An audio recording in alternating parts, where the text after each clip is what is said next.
Hello, everyone. This is Zami Eccles-Irwin from FilmFestivalCircuit.com and the Assistant Director of the Oregon Documentary Film Festival. Right now, we're gearing up for our Fall 2024 event, which is going to take place on September 29th at the beautiful, historic Clinton Street Theater in Portland, Oregon. It's going to be a day of networking, refreshments, and tons of screenings, so please come down and check it out. And in order to get ready for this festival, we've been talking with some of our participating filmmakers. Today, we're talking with Anna and Romi, the creative team behind Plastic Crowns. Thank you both so much for being here with me today. Yeah, thank you for Thank having you. us. Now, can you briefly introduce yourselves and what you did on the film? Yeah, so my name is Romi Stralka. I'm the director of Plastic Crowns and the producer behind it. Okay, And, I am Anna Scanlan. I did a bulk of the cinematography on the project, and I was also the editor of everything. excellent. Well, let me just say, guys, this is such a fresh film. This is such an interesting perspective that you captured here. What inspired you to make this, and how did you get acquainted with your subjects? Yeah, so I was inspired a lot by my personal experiences competing in Miss America. Okay, I began competing when I was 18 for scholarship money, and initially I had thought that it would be like a really easy thing to do. And then 4 years later, I was still doing it. I had no title, I'd never won. And it kind of really put into perspective to me how difficult Miss America really is. And a lot of these women who compete, they don't talk about Miss America in their day-to-day lives. They don't bring it up. And I've had girls who are lawyers tell me that specifically they avoid mentioning their time and the effort that they put into Miss America because, they're afraid of how their bosses will perceive it. So all of this work and effort that they put in, I really wanted to highlight that. And I really wanted to showcase, just how much it takes to put into interviews, how much money is invested, how much time and care these women have for this organization. And that's really my inspiration behind creating Plastic Crowns. And Romy approached me about the project, and I was instantly on board with everything. More so from a much more boring academic standpoint. I study the history of feminism, and I also do a lot of work with media psychology. And okay, the pageant world fits in a really interesting niche of that. The history of pageants is absolutely fascinating, especially if you look at where they came from to where they are now. In the media, a lot of people, when they think of pageants, they think of iterations from 10, 20, 30, 40, 50 years ago. And the fact is, right now, they're incredibly different. And there hasn't been much, not necessarily positive media. We didn't set out to do purely a positive project, but we wanted something very neutral that showed things as they were. And totally. looking at pageants, just media, documentaries, films, we couldn't really find much of anything that was just that neutral look at how things actually are. A lot of it was geared towards the negative or geared towards the extreme positive, and there was Right. nothing that just gave an accurate picture as to the work that these girls put in, what performing in a pageant actually means. And so the project was something I soon became super passionate about as well, and we had a great time working on it. Mhm. Well, that's really cool, and I think kind of furthering that notion, one of the things that really struck me with this film is the diversity of opinion from all the three interview subjects, and that there really is sort of this neutral approach taken. It's neither good nor bad. People have differences in their experiences. Tell me, what were you trying to really, what did you want to bring out from this project? What Given I that the really media wanted from around it, pageants is, one way or the other. yeah. So what I really wanted from it was to kind of encourage people to compete. And Okay, to me, when I see like these hyper positive girl power, like, it's totally everything's great kind of approaches, it doesn't make me want to do something. All of the girls who we interviewed, they're all people who I had personally met at my very first pageant, actually. And, just seeing that kind of diversity and opinion there, all these different people who are all there from different walks of life, who all have different goals they want to get out of this, that was something that was really, interesting and intriguing to me. And so I wanted to present that through the documentary, and I wanted to show people that, everyone who competes in pageants, they're their own individual person. There's not this one stereotypical pageant girl, as we talk about a couple times in the film, who is the person who's allowed to compete. People can compete and absolutely hate pageants and what they stand for, and people who compete have absolutely no issues with them. And there's this whole spectrum of people in between. okay, For totally. me, I wanted to approach the project in a very authentic light. I think that was my goal when figuring out just like the setup of the shots and what we were going to show and how it was all going to be edited together and what storylines we were going to portray. The thing that was most important to me was authenticity. I feel like in the nature of the media and social media, it's very easy to create projects that put on a facade that came in with a clear message. They come out with that clear message, and it's something that feels manufactured almost in a way, and that's just the Totally. nature of social media and how that all works. But what I was aiming to do, and I believe that we successfully did, was to give these pageants and give these women and show them to the world in an authentic light that shows what it really is like. And that's one of the things that I really like about documentaries and the genre specifically, is it allows for that space of realism and that space of authenticity, and you're Totally. going in and you're watching people's lives and you're hearing what they care about and you're showing that to the world just as is, without any manipulation, or at least as minimal as humanly possible. Well, yeah, that's really cool. Tell me a little bit about that as it corresponds to the camera and editing. I mean, I remember a specific shot that really stuck with me was seeing one of the pageant participants' anime characters on the wall, and just you're getting this little slice of their life that they're not even saying. It doesn't matter in the grand scheme of things, but it's just the nuance, the detail that these are real people. Tell me a little bit about that approach. Yeah, so we wanted to make sure that we got two sides, actually more like three sides of the two main people we interviewed, Right. Annie and Elena. We wanted to get them what they look like when they're competing. That was one Okay. side, because that is obviously a really big part of this narrative. We wanted to get their like interview nice and poised, their thoughts in that aspect of it when they have time to really, think things through. And then we also wanted to get that third side of what their lives are actually like. If you strip away, you take away the pageants, you take away the side of them that we want to show. We want to see what they are beyond that. They're not just pageant girls. They're all of these other things. They're artists, and they're farm girls, and they like anime, and they have all these cool costumes that aren't necessarily just the pretty, elegant Right. ball gown thing. So a lot of our cinematography, when we were going into that more the natural world of our interviewees, we tried to do a lot more handheld work. Get Okay. some. We used, instead of the like hooked up mic, we just used the audio from the boom we had attached to the camera. So it would just feel more like we weren't there. These are their lives. We're not there. They're just showing the world that they're actually people too. When Totally. it came to editing, we wanted to make sure that we took a little bit of all three of those aspects and kind of weave them together to get a complete picture of what these girls' lives are like competing, but also what they're like when you take away the fact that they're in pageants. Because even the most stereotypical pageant girl you'll meet is someone else. It is still a person when you take away the pageant. They're still their own person. They're not just a pageant girl. There's more to it. And I Totally. think that's part of the message we really wanted to hone in on, that there is more to these people than this hobby that they have and this lifestyle that they have. There's someone else too.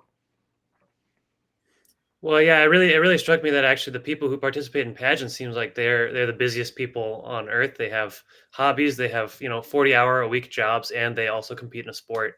And it's it's quite shocking because I think the media portrays the pageant performers as someone who just does that and nothing else. One thing that I really liked was the theme of femininity in this film, and how it sort of wasn't something that stuck on you. It's something that you can interface with and have fun with as you choose. Is that something that you kind of intended to explore? Or is that something that just came about in the interviews naturally? It was absolutely something that I wanted to explore as somebody who kind of has their own history with gender and identification, especially femininity. Pageantry is something that really helped me kind of embrace womanhood and what it means to be a Okay. woman. I have just so much fun presenting myself with big hair, sparkly dresses, tons of makeup, and it's really helped me kind of learn what it means to me to be a woman. And I decided, why not just broach this topic with these girls that we're interviewing? And they all seem to have like pretty much the same reactions.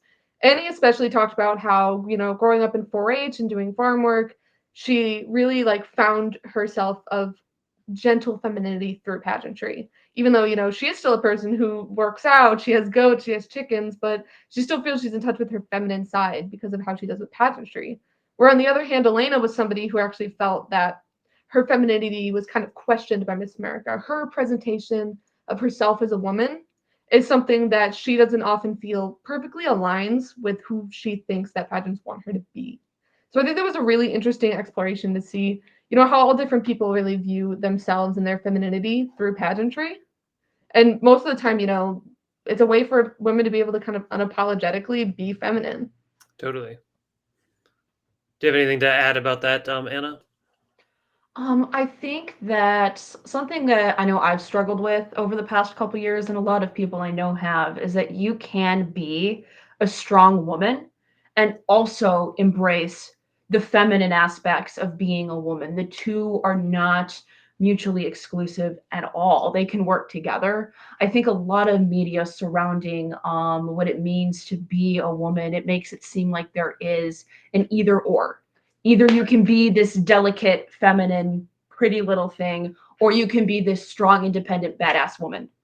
It feels like the media doesn't often mix those two things. The two things are typically very separate. And I wanted to explore what it means to be both. You can be a strong, independent woman and a strong, independent person and still be in touch with that more gentle, feminine side. The two can work together.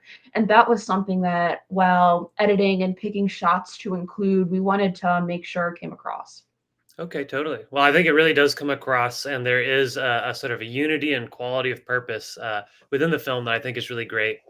Um, I'm curious, what did you guys take away from this experience? Did you learn anything about filmmaking or anything about the craft of documentary? I definitely learned a lot about what it means to be documenting an organization. Miss America has been burned before. They've had Okay. a lot of like negative Oh, experiences for sure. when it comes to media representation. And I feel like, that's impacted our creation so much. We had a completely different idea when we came into making this documentary. And so just having to pivot like that, right in the center of it all, when we had people drop out, when we had people, who were afraid to have their testimony in this documentary, who were afraid to talk about pageantry. Because even though I had known them for years and they were friends of mine, they couldn't trust that I would give them a good edit because Mm, Miss America just has so many bad examples of it out there. right. So that was definitely something I learned a lot about, was just sort of building trust with your subjects is one of the most important parts. I know for me, some of the most interesting stories come out of controversy. Some of my favorite documentaries and the documentaries I want to make, they come from a point of, there's a point of contention. There's stuff that's been misrepresented. There's stuff that there's still left to uncover. It's this whole mix of things. And the issue is, when you're dealing with these, even though the topic might not seem super delicate when you look at it as a whole, but when you're dealing with these organizational bits and these people that are so tied to this organization, something that might not seem super big or super important suddenly becomes something you need to be super vigilant, super Mm, hyper aware about. We have like 5 or 6 people that we interviewed that dropped out after we interviewed them, after we had started editing. They're like, actually, I no longer feel comfortable with this. So being able to just understand how that works when you're dealing with something that is delicate in that way, where you have to balance what you're saying versus not like what you actually mean, because we did go in very honest about what we were trying to do, but just sometimes when we said, oh, we're doing a just neutral as it is, some people might take that in a negative way. I Like, oh think my that's, gosh, yeah. they're going to look for all of these problems and I'm going to be screwed and I'm never going to win anything because they're just looking for problems. Yeah. That's what they mean by neutral. When in fact, we just wanted to hear what people had to say. And right. we were going to like move our narrative that way. Not everybody approaches filmmaking like that. And that's not necessarily a bad thing. That's just not the approach we like to take. Mhm. So just figuring out people's experiences and how we fit into that is something that I guess before this project I wasn't aware of how aware of that we needed to be. Right. Well, yeah, it's interesting. You come in with a very honest and open intention, but then that can be taken in so many different ways. Like you said, you want to make documentaries that touch on controversy, that have a point of contention. Feels like this is a super valuable experience for that. Maybe anything else you make, you're going to be ready for that inevitability. Yeah, I can't And about imagine another documentary oh yeah, where so many continue. people would drop out last minute. Right.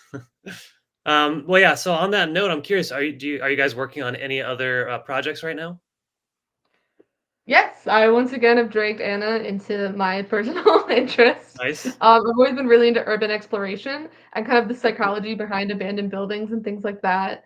And I grew up, I live right now in the rural Midwest. There's a lot of abandoned buildings everywhere you turn. A lot of people are moving towards cities and suburbs and things like Okay. that.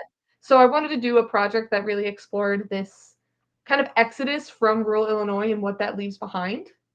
So, Yeah, so oh gosh, I've like said this phrase so many times that it's starting to like just blend into oblivion. But basically, the project we're working on right now, Romi's the director producer. I am once again a cinematographer editor.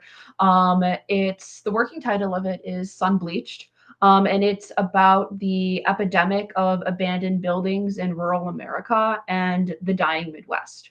And so we're going to look into we have a couple stories of specific buildings, but we're also looking for experts to bring in a more broad point of view. And basically, we just want to look at what this problem is and Mhm. see what, if anything, can be done about it and the impact this is leaving behind on communities. Mhm. Oh, that sounds very interesting. That's actually awesome. I love that title too. Yeah, Um, thanks. where are you guys at in the production process? Are you just planning? Have you started shooting? Anything like that? We've done, I think, about half of our interviews, Okay, and sick. we're just working on getting those experts to come through and do some work with us. But I think we're about halfway through production, I'd say. We've been shooting for about the past month. The goal is to make everything look cohesive. The goal is to have all of our footage in before all of the crops get harvested and the leaves fall off the trees. So that Okay, should be like the goal is to be done with filming around October Mhm. and be done with post production by the end of winter. excellent. Well, that's a good timeline. Best of luck with all of that. And it Thank sounds you. like a fascinating project. Do you guys have anything else to add about plastic crowns? Mm, Not too much personally, honestly. I feel like I'm just really proud of the project and all the work that we both put into it.